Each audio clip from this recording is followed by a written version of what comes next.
On the USD card, uh, I've already hit stop loss here on the USD card. I took this trade around this area yesterday. I had two positions running. I had one entry point at 1.29865 and the other one at 1.29740. And we can see our price rejected this area and then moved price further down.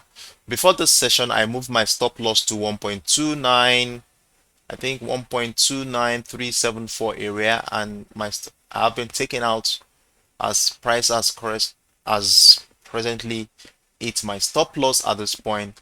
So I'm looking forward to a retest now. I'm looking for a correction of this impulse leg.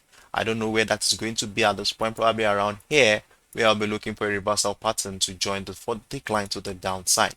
So what I want to be looking out for at this point, if you are not part of this trade, let's see how we can take advantage of this move to the downside. Now, it's very easy because we have a very simple setup here on the USD card. And if we look at our 1 hour time frame here and we look left, we can see that we have areas around 1.29700 area that has been a supply zone multiple times since I think since last week, I guess. Since last week trading session, we had the multiple. We had a selling opportunity, a selling opportunity, selling opportunity. We had one here, one here, one here, and one here before we saw the breakout of that structure. So now price has broken that structure back down. You see, price has broken that structure down. Sorry. Price appears to have broken the structure down, and I might be looking out forward to a retest of that area one more time before price moves to the downside. So what I want to be doing at this point is to identify a key level around that area. So let us connect the series, this selling niche area together at 1.9700, I guess. I think 1.9700 seems to be most appropriate. Is it too much? I think, yeah, I think it's good. So 1.9700 area, and let's give it a golden color, and we should label this area key level at 1.297. Sorry, I think 1.29700. So let me place it at the left hand side so that it doesn't affect the visual of our drawings. So that's what we have. Then we move back to our candle chart, and then we can see how this area has been holding selling opportunities in the past. So let me delete this. I'm already out of this. Price hits my stop loss, and I think I had how many pips in that from my entry point. I had two positions, 50 pips. That's close to 100 pips on that one.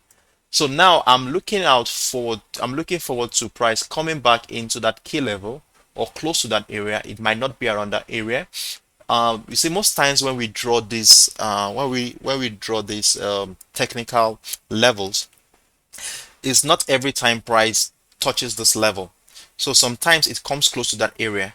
But one thing we want to be looking out for, we want to look out for confirmations that price actually doing a reversal from that area. And to assist us in that, we need to know our reversal patterns very well.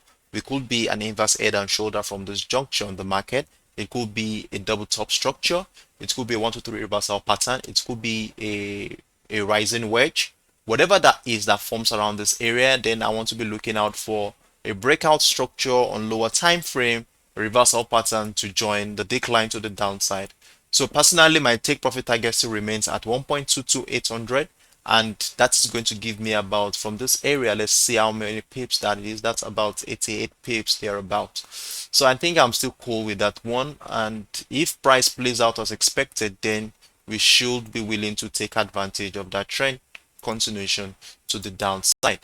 And if price breaks above, and it's very possible that price do a very sharp move to the upside, that is to this area where we'll be seeing something like a shooting star that sent price going to the downside.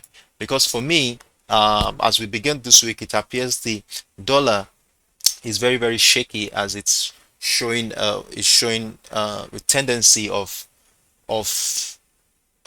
fear, because people are scared of the inflation rate. There's the news all over the media that the US economy has been projected to go into recession, and all these things will cause will cause a lot of panic in the market, which I think is affecting the dollar as since the beginning of the week.